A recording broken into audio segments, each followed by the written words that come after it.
Hi అండి, నమస్తే. Welcome back to our channel voice of Lakshmi. D Kameswari గారు రచించిన విలువలు తెలిసేది అనే ఒక చక్కటి కథను వినేద్దామండి. కథ మొదలు పెట్టబోయే ముందు మన ఛానల్ ఎవరైనా ఫస్ట్ టైం చూస్తున్నట్లయితే ఛానల్ని తప్పకుండా సబ్స్క్రైబ్ చేసుకోండి. అలాగే కథ నచ్చితే లైక్ చేయడం మర్చిపోకండి. కథ మొదలు పెడదామా? Result positive.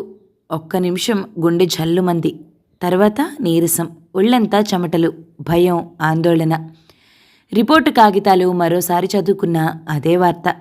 అనుమానించిందే, అనుకున్నదే, భయపడిందే. అయినా ఏదో చిన్న ఆశ అయ్యుండదేమోలే. ఇక్కడ మందులవి ఏమన్నా రాస్తారా అండి? రిపోర్టు కాగితాలు ఇచ్చిన అతన్ని అడిగాడు రామ్మూర్తి. లేదండి, ఎవరైనా డాక్టర్ గారికి చూపిస్తే చెప్తారు. చాలా బిజీగా ఉన్నా అన్నాడు అబ్బాయి. కాగితాలు బ్యాగ్లో పెట్టుకుని నెమ్మదిగా బయటపడి ఆటో ఎక్కారాయన. 1:30 రాని భర్త కోసం ఓ పక్క ఆకలి. ఇంకా రాలేదు, ఏమయ్యారు? ఫోన్ చేసినా నాట్ రీచబుల్ అని వస్తుంది. ఎక్కడున్నారో ఏమైందో. నేను వస్తానంటే వద్దన్నారు ఆందోళనగా అనుకుంది సుబ్బలక్ష్మి. గేట్ చప్పుడు విని ఆరాటంగా గుమ్మంలోకి వెళ్ళింది. వాడిన ముఖంతో నీరసంగా అడుగులు వేసుకుని వస్తున్న రామ్మూర్తి చేతిలో బ్యాగ్ అందుకోబోయింది. ఆయన చెయ్యి వెనక్కి లాక్కుని, అడ్డులే, లోపలికి వెళ్ళని, కసిరి కొట్టి అని లోపలికి వెళ్ళి మంచినీళ్ళు ఇయ్యి అంటూ గదిలోకి వెళ్ళిపోయాడు. నీళ్లు పట్టుకొచ్చి ఇవ్వబోతుంటే, అక్కడ పెట్టు, ఇదిగో చూడు, నాకు పాజిటివ్ వచ్చింది, గదిలోకి ఇంక రాకు. అదేమిటి మరి, ఎలా? ఆందోళనగా అంది సుబ్బలక్ష్మి. చెప్పేది విను. నాకు భోజనం, కాఫీ, టిఫిన్ అన్నీ ఇక్కడే గుమ్మం దగ్గర పెట్టు. భోజనం అది ఇదిగో ఈ ప్లేట్లో పెట్టు. నేను ఈ గదిలోనే ఉండాలి 15 రోజులు అంటూ డిస్పోజబుల్ ప్లేట్లు అవి ఉన్న ప్యాకెట్ టేబుల్ మీద పెట్టి, అవి తీసుకో, 10 నిమిషాలు ఆగి భోజనం పట్టుకొచ్చి బయట స్టూల్ వేసి పెట్టి వెళ్ళు. ఏం మాట్లాడాలన్నా ఫోన్లో మాట్లాడు. అస్తమాను గదివైపు రాకు. నా కాఫీ గ్లాస్ అవి నేను కడుక్కుంటాను. మంచినీళ్ళు కూడా పట్టుకొచ్చి అన్నీ గుమ్మం దగ్గరే. నా ప్లేట్లు అవి నేను బ్యాగ్లో పడేసి బయట పరేస్తాను, అర్థమైందా? ఇంకా వెళ్ళు, కాళ్ళు చేతులు కడుక్కొస్తాను, అన్నం పట్రా. తలుపులు వేసుకోబోతుంటే, డాక్టర్ ఏమన్నారు? మందులవి చెప్పారా? ఆరాటంగా అడిగింది. అన్నీ ఆయన ఫోన్లో చెప్తే కొనుక్కు తెచ్చుకున్నా. నాకు కావలసిన మందులు అన్నీ నేను తెచ్చుకున్నాను. 15 రోజులు గదిలో ఉండి ఎవరితో కలవద్దన్నారు. నీవు ఆ 2వ రూమ్లో పడుకో, మాస్క్ వేసుకో. మరి మీకు నీరసం, జ్వరం, ఒంటరిగా ఎలా వదిలేయాలి? వదలకేం చేస్తావు? సపర్యలు చేసి నీవు రోగం తెచ్చుకుంటే మనకి చేసేదెవరు? నీవన్నా ఆరోగ్యంగా ఉంటే కదా ఇల్లు నడుస్తుంది. నా సంగతి నేను చూసుకుంటాను, నువ్వు జాగ్రత్తగా ఉండు. ఊరికే నన్ను విసిగించుకు. ఏం కావాలన్నా అస్తమానం పిలవకు, ఫోన్లో చెప్పు. ఆయన తలుపులు మూస్తూ అన్నారు. నాన్నకి కరోనా పాజిటివ్ వచ్చిందిరా. నాకు కాళ్ళు చేతులు ఆడటం లేదు. ఒంటరిగా నేనేం చేయగలనురా? ఎవరింటికి రావడానికి లేదు. వణుకుతున్న గొంతుతో అమెరికాలో ఉన్న కొడుక్కి ఫోన్ చేసి అంతా చెప్పింది సుబ్బలక్ష్మి. ఒక్క క్షణం అటు నిశ్శబ్దం. ఓ గాడ్, సరే అమ్మా, నీవు అనవసరంగా భయపడకు. నాన్నగారు మందులవి జాగ్రత్తగా వేసుకుంటారు. ఆయన ఆరోగ్యం విషయం ఎప్పుడూ నిర్లక్ష్యం చేయర్లే. ఆయన్ని ఆ గదిలో ఉండని. నాన్న చెప్పినట్లు నీవన్నీ వేళవేళకే అందించు. ఈ రోగానికి దూరం పాటిస్తూ మందులవి వేళకి వేసుకుని ఆవిరి పట్టి వేడి నీళ్లతో గార్గిల్ చేయటం లాంటివన్నీ చేస్తే తగ్గిపోతుంది. నీవేం గాబరా పడకు. మందులవి తెచ్చుకున్నారుగా, నీవు జాగ్రత్తగా దూరం ఉండు. ఇప్పుడెవ్వరూ వచ్చే పరిస్థితి లేదని నీకు తెలుసుగా. జాగ్రత్తగా ఉండండి. ఫోన్ చేస్తాలే రోజు. అంతకంటే చేయగలిగింది ఏముంది అని సుబ్బలక్ష్మి సరిపెట్టుకుంది. 4 రోజులు ఒళ్ళు నొప్పులు, కాస్త జ్వరం, తలనొప్పి, గొంతు నొప్పి, మందుల ప్రభావం అన్నీ కలిసి వేళవేళకింత తిని మందులేసుకుని మగతగా పడుకునేవారు. తెల్లారి వేడి నిమ్మకాయ నీళ్లు, మరో అరగంటకి కాఫీ, వేళపట్టున టిఫిన్లు, భోజనంలో నోటికి హితవుగా ఆయన చెప్పిన కూరలు, రాత్రి తేలిగ్గా అరిగే భోజనం వేళవేళకి అందిస్తూ గుమ్మం ముందు పెట్టి తలుపు తడితే వచ్చి తీసుకోవటం. తనెళ్లే వరకు తలుపు తీయకపోవటంతో ఎలా ఉన్నారో చూద్దామన్నా వీలుకాక, మరేం పర్వాలేదు, తలుపు తీయండి, 4 రోజులైంది. చూడనియండి కాస్త ఎలా ఉన్నారో. సుబ్బలక్ష్మి ఆరాటంగా అన్నా, ఏముంది నా మొహం చూడ్డానికి? వద్దు, డాక్టర్ చెప్పారు అంటూ కొట్టిపారేశాడాయన. 4వ రోజు కాస్త మందులు పనిచేసి జ్వరం, గొంతు, ఒళ్ళు నొప్పులు తగ్గి తేలికగా ఉన్నట్లు అనిపించింది. మందులు పనిచేశాయి. కాస్త సులువుగానే ఉంది అన్న ఆయన మాటకే సంతోషపడి, పోన్లేండి, ఏదో మరో 10 రోజులు జాగ్రత్తగా ఉంటే సరిపోతుంది నిశ్చింతగా అంది. మర్నాటికల్లా పూర్తిగా తేరుకున్నట్టు ఒళ్ళు తేలికగా ఉండి శారీరకంగా సరే మానసికంగా ధైర్యం వచ్చేసింది ఆయనకి. వేడివేడి నీళ్లు పోసుకుని తిన్న ఇడ్లీ రుచికరంగా అనిపించి మామూలు రొటీన్గా పేపర్ చదువుకుని విశ్రాంతిగా టీవీ చూసుకున్నారు. మనసుకి ప్రశాంతత కుదిరింది. పర్వాలేదు, ఇంకో 10 రోజులు గడిస్తే తగ్గిపోతుంది. సుబ్బులు, నాకివాళ బాగుంది, తగ్గిపోయింది. కాస్త పరమాన్నం చేస్తావా, తినాలనుంది. సంతోషం ధ్వనించింది ఆయన గొంతు. అది విని సుబ్బలక్ష్మి సంబరంగా, అమ్మయ్య, ఎంత బెంగపడ్డాననుకున్నారు. ఈ వారం రోజులు పాయసం చేసి అమ్మవారికి నైవేద్యం పెడతాను అంది. తలుపులు తీయకూడదు, మరీ ముఖాలు చూసుకోకుండా. వద్దొద్దు, 15 రోజులు జాగ్రత్తగా ఉండి నెగిటివ్ వచ్చిందో లేదో టెస్ట్ చేయించుకున్నాక బయటికి వస్తాను. ఇది నీకోసమేనే. నీకు వస్తే ఇల్లు ఎలా గడుస్తుంది? సరేలేండి, మందులు ఇంకా వేసుకోవాలేమో, అశ్రద్ధ చేయకండి సుబ్బలక్ష్మి అంది. ఆరోగ్యం కాస్త చిక్కబడి ప్రశాంతత చిక్కిన దగ్గర నుంచి రామ్మూర్తి గారి ఆలోచనలు సుబ్బలక్ష్మి చుట్టూ తిరుగుతున్నాయి. తనకేదన్నా అయితే పాపం దాని గతేమిటి? ఒట్టి పిచ్చి ముద్దు. దానికి మొగుడు, పిల్లలు, సంసారం తప్ప వేరే ప్రపంచం లేదు. వంటిల్లు చాకిరియే దానికి కాలక్షేపం. పెళ్ళైన 50 ఏళ్లలో మొదటిసారి పెళ్ళాం గురించి సానుభూతిగా ఆయన ఆలోచించారు. వేళవేళకి ఎలా చేసి పెడుతుందో. కసిరినా, తిట్టినా, కోప్పడినా ఏనాడూ తిరగబడి ఒక్క మాట అన్నది లేదు. తాను లేకపోతే దానికేం తెలుసు? పిల్లలిద్దరూ అమెరికాలో ఉన్నారు. ఏ అక్క చెల్లెళ్ళు, అన్నతమ్ములు సానుభూతి తప్ప ఏం సాయం చేస్తారు?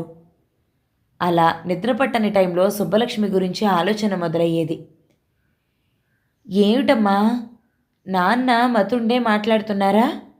సుబ్బుల్ని నే పెళ్లి చేసుకోవడం ఏమిటి? ఇంజనీరింగ్ 3వ సంవత్సరం చదువుతున్న రాము తల్లి దగ్గర ఎగిరిపడ్డాడు.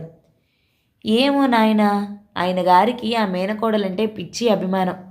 ఆ చెల్లెలు, బావ యాక్సిడెంట్లో పోయిన దగ్గర నుంచి దిక్కులేనిదని తెచ్చి ఇంట్లో పెట్టుకున్నారు.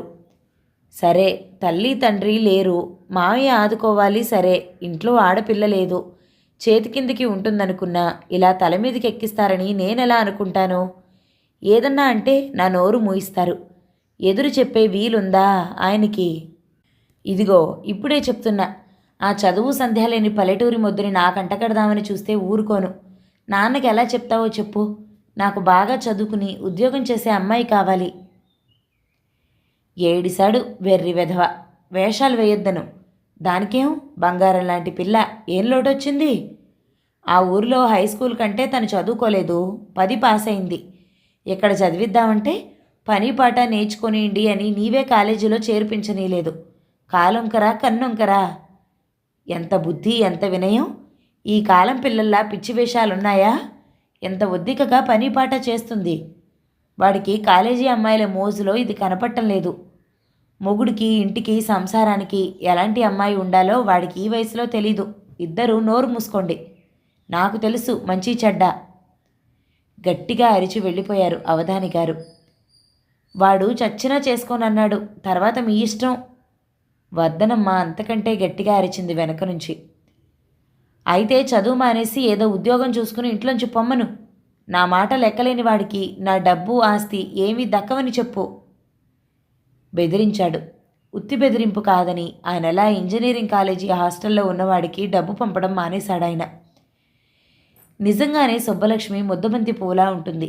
రంగు ఎక్కువ లేకపోయినా కళగా ముఖం, పెద్ద జుట్టు, అన్నిటికంటే వినయం, విధేయత అన్నీ అవధాని గారికి ఎంతో నచ్చాయి.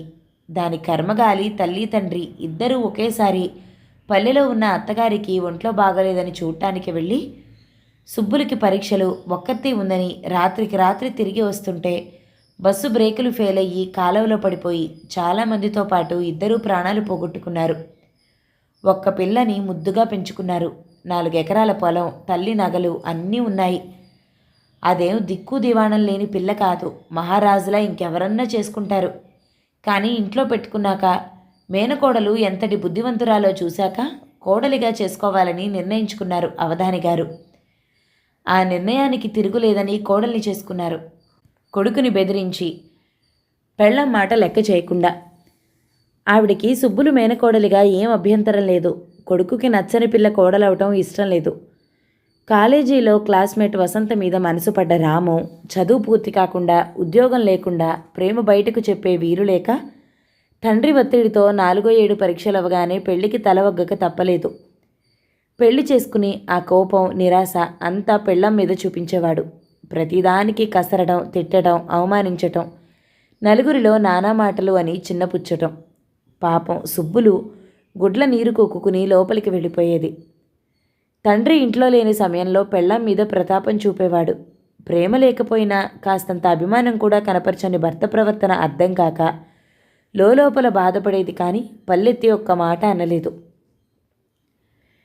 పెళ్ళి ఇష్టం లేని వర్ధనమ్మ కూడా, ఒరేయ్ ఇప్పుడెందుకురా కోపం, కసుర్లు, తిట్లు? ఏదో పెళ్ళయింది, సుఖంగా కాపురం చేసుకో, రోజంతా దాన్నెందుకు తిడతావు అంది. ఆఖరికి ఒక రోజు సుఖంగా కాపురం చేయలేదు. మగవాడి అవసరం కొద్దీ కాపురం చేసి 2 పిల్లల్ని కన్నాడు. అక్కడ వసంత పెళ్ళైపోయిందని తెలిసాక కాస్త నిరాశ, నిస్పృహ తగ్గినా సుబ్బుల్ని భారీగా ఆదరించింది ఏనాడూ లేదు. పిల్లలు పెద్దవాళ్ళు అవుతున్నారు. తల్లి తండ్రి 2 ఏళ్ల తేడాలో పోయారు. కొడుకు పెద్దవాడవుతున్న కొద్దీ తల్లిని తండ్రి ఎంత హీనంగా చూస్తున్నాడో ఆ కోపం, ఆ అరుపులు, అథారిటీ అది చూసి, ఎందుకమ్మా ఆయన అలా అరుస్తారు అన్నిటికీ? చిన్నపిల్లలప్పుడు అనేవాడు కొడుకు. ఏదో మీ నాన్నకి కోపం ఎక్కువరా, ఏదో అంటారు విని ఊరుకోవడమే అని సర్ది చెప్తూ ఉండేది. నీవలా ఊరుకోబట్టే ఆయన అలా అరుస్తాడు, జవాబు ఇవ్వవెందుకు? ఇంటర్ చదువుతున్న కొడుకు తల్లిని నిలేశాడు ఒకరోజు. జవాబిస్తే ఇంకా అరుస్తారు, ఊరుకోవడం ఉత్తమమో అంది. శాంతంగా అంటున్న తల్లిని వింతగా చూసేవాడు కొడుకు. నాన్న ఎందుకలా అమ్మ మీద అలా అరుస్తారు? నెమ్మదిగా చెప్పకూడదా? ఒకరోజు ధైర్యం చేసి తండ్రిని నిలేశాడు ఇంజనీరింగ్ చదివే కొడుకు. రామ్మూర్తి వింతగా చూసి జవాబు ఇవ్వడానికి కాస్త తడబడి, ముద్దు మొహం ఒక్కటి సరిగ్గా చేయదు, అరవక ఏం చేయడం అన్నాడు చూపు తప్పించి. అమ్మ ఏం మొద్దు మొహం కాదు, మాకు చిన్నప్పుడు ఎంత బాగా చదువు చెప్పేది. అమ్మకు అన్నీ బాగానే తెలుసు. తెలియనివి ఉంటే మీరొక్కసారి చెప్తే తెలుస్తుందిగా అన్నాడు పంతంగా వాదించి కొడుకు. నీ కొడుక్కి అంత ధైర్యం ఎలా వచ్చింది? నా మీద నేరాలు చెప్పి వాణ్ణి నాకు కాకుండా చేస్తున్నావా? కొడుకు వెళ్ళాక పెళ్ళాం మీద హుంకరించాడు. నే చెప్పడం ఎందుకు? ఇంట్లో చూస్తే తెలీదా? వాళ్ళేం చిన్నపిల్లలు కారు, సుబ్బలక్ష్మి జవాబిచ్చింది. ఓ, తల్లి కొడుకులకి చాలా ధైర్యం వచ్చిందే, మాటకి మాట జవాబిస్తున్నారు. పెళ్ళాం మీద ఎగిరినా ఇప్పుడు కొడుకు కూతురు పెద్దయ్యాక కాస్త తగ్గించుకున్నారు. వయసుతో పాటు ఆయనకి కాస్త దూకుడు తగ్గింది. సుబ్బలక్ష్మి నోరెత్తకుండా ఇంట్లో చేసే చాకరీ, ఇల్లు, పిల్లలు, తనకి ఏది కావలసినా ఉన్నంతలో అమర్చి పెడుతూ ఉంటే భార్య పట్ల కాస్త మనసు కరగడం మొదలైంది. రిటైర్ అవ్వడం, అల్లుడు రావటం, కొడుకు ఉద్యోగస్తుడవటం, ఇదంతా బయట అందరూ సుబ్బలక్ష్మి మంచితనాన్ని పొగిడి ఇల్లాలుగా ఆమె దొరకడం తన అదృష్టమని బంధుజనం అనే మాటలు. సుబ్బలక్ష్మి తను అనుకున్నట్లు మొద్దు కాదు. చదువులో బాగా చురుకని, పుస్తకాలు బాగా చదివిన జ్ఞానం ఉందని, పాట చక్కగా పాడుతుందని అర్థమైన కొద్దీ ఆయనలో ఇదివరకటి చిన్నచూపు తగ్గి కాస్త ఆమె పట్ల సౌమ్యత మొదలైంది. దానికి తోడు కొడుకు పెళ్ళయ్యాక కోడలికిచ్చే మర్యాద, గౌరవం, అభిమానం, తనతో సరిసమానంగా చూసే ప్రవర్తన చూశాక, అమెరికా కొడుకు తనని అసలు లెక్క చేయటం మానేశాక, తల్లితోనే మంచి చెడ్డ మాట్లాడుతూ అభిమానం కనపరచడం చూశాక, రామ్మూర్తికి తను ఒంటరివాడినవుతున్న భావన కలిగాక ప్రవర్తనలో మార్పు రావటం మొదలైంది. మనవలు పుట్టాక చనువుగా, కలుపుగోలుగా ఇంట్లో అందరితో మాట్లాడటం, సుబ్బలక్ష్మితో సంప్రదింపులు చేయటం, సలహాలు అడగటం, కాస్త మామూలు భర్తలా మారటం. ఆ మాత్రానికే సుబ్బలక్ష్మి గతం మరిచి భర్తతో ముభావంగా కాక మనసు విప్పి మాట్లాడేది. పిల్లలు అమెరికా వెళ్ళాక ఇద్దరు ఒంటరి వాళ్ళయ్యి ఒకరికొకరు అవ్వక తప్పలేదు. ఈ కరోనా వచ్చాక ఆయనలో ఒక రకం భయం. తనకేమన్నా అయితే కొడుకుండి రాలేడు, దిక్కెవరు? సుబ్బలక్ష్మికి ఏదన్నా అయితే ఇల్లు గడిచేదెలా అన్న ఆలోచనలు చుట్టుముట్టసాగాయి. 75 వయసులో తనకి భార్య కంటే దిక్కెవరు, ఆమె కంటే ఇంకెవరు అన్న జ్ఞానోదయం కలిగింది ఆయనలో. చాలా ఆలస్యంగా అయింది నీకు జ్ఞానోదయం నాయన. ఆ అమాయకురాలు నిన్ను క్షమించినా నేను క్షమించలేను అన్నట్టు దేవుడే పెద్ద శిక్ష వేశాడు ఆయనకి. తెల్లారి 6 గంటలకల్లా నిమ్మకాయ వేడి నీళ్లు తెచ్చే భార్య 6:30 అవుతున్నా లేవకపోయేసరికి ఫోన్ చేసినా తీయకపోవడంతో తలుపు తీసుకుని బయటికి వచ్చిన ఆయన భార్యని శవంగా చూడాల్సి వస్తుందని కలలో కూడా అనుకోని ఆయన స్థానువైపోయారు. మనిషి నిలువెల్లా వణికిపోయారు. నాని, మీ అమ్మ ఇంక లేదురా, నిలువెల్లా వణికిపోతూ వృద్ధ కంఠంతో ఫోన్లో అన్నారు. ఒక్క క్షణం అటు నిశ్శబ్దం తర్వాత అమ్మా అన్న కేక. ఏమైంది అమ్మకి? ఎలా? తెలీదురా. రాత్రి ఎప్పుడు జరిగిందో తెల్లారి చూస్తే అంబులెన్స్ పిలిస్తే అప్పటికే ప్రాణం లేదన్నారు. ఇరుగు పొరుగు ఎవ్వరూ తొంగి చూడనన్నా లేదు. నేను ఒక్కడిని, ఏం చేయను? నేనేం చెయ్యాలి? ఇంత దగా చేస్తుందని అనుకోలేదు బావురుమన్నాడు ఆయన. సుఖపడింది. వినిపించి వినపడనట్టు గొణిగాడు కొడుకు. ఏం చేస్తారు? మేము రాలేము. కొడుకుగా అమ్మకి తలకొరివి పెట్టే అదృష్టం నాకు లేదు. ఫ్లైట్లు లేవని తెలుసుగా. మీరే ఎలాగో అగ్ని సంస్కారం చేయండి. ఇక్కడ నేను తెలిసిన పురోహితుడున్నాడు, మిగతా కార్యక్రమాలు చేసే ప్రయత్నం చేస్తాను. కొడుకు ఫోన్ పెట్టేశాడు. ఆ తెల్లారిన ఉదయంలో తన బతుకే తెల్లారిపోతుందని గుర్తెరగని రామ్మూర్తి గారు ఒంటరిగా భార్య శవం దగ్గర కూర్చుని, ఏమిటే ఇలా చేశావు? నేనేం చెయ్యాలి? ఇలా వదిలి వెళ్ళిపోయావేమిటి? చెప్పనైనా చెప్పకుండా ఇలా దగా చేశావేమిటి? వదిలిపోవాలని పోతానని సుబ్బులేనాడు అనుకోలేదు. 3-4 రోజులుగా కాస్త నలతగా ఉంటే 3 నెలలుగా పని మనిషి లేదు. ఇంటెడు చాకిరి, వంట. ఆయనకి వేళవేళకి అన్నీ అందించటం అలసట అనుకుంది. నడిస్తే పనిచేస్తే ఆయాసం అనిపించినా అదంతా పనెక్కువై అనుకుంది. అంతకుముందే 4-5 రోజులుగా నిశ్శబ్దంగా శరీరంలోకి ప్రవేశించిన కరోనా సుబ్బలక్ష్మికి కాస్త అనుమానం వచ్చేసరికి చేరాల్సిన చోటికి చేరిందని మందులవి వేసుకోకపోవడంతో విజృంభించి చుట్టుముట్టింది. ఇంకో 2 రోజుల్లో ఆయన టెస్ట్ అయ్యి బాగైందంటే అప్పుడు చెప్దాం. ఇప్పుడు తను చెప్తే భయపడతారు. తను మంచం ఎక్కితే ఇన్నాళ్ళు పడిన శ్రమ వృధా. ఓ 2 రోజులు ఓర్చుకుందాం అనుకుంది. అనుకున్నవి జరగడం మనిషి చేతిలో లేదని సుబ్బలక్ష్మికి తెలియకుండానే జరగాల్సింది జరిగిపోయింది. భార్య తన తోడు నీడ అని తెలుసుకునే వేళకి ఇదే నీ శిక్ష అన్నట్టు దేవుడి నిర్ణయం. ఏమిటే, ఎలా నేను ఒంటరిగా బతకాలి? నన్నిలా ఒంటరిగా వదిలి వెళ్ళిపోయావేమిటే? భార్య గుండెల మీద చిన్నపిల్లాడిలా వెక్కుతూ ఏడ్చాడు రామ్మూర్తి. అంబులెన్స్ వచ్చే వరకు ఓదార్చేవారే కరువయ్యారు ఆయనకి.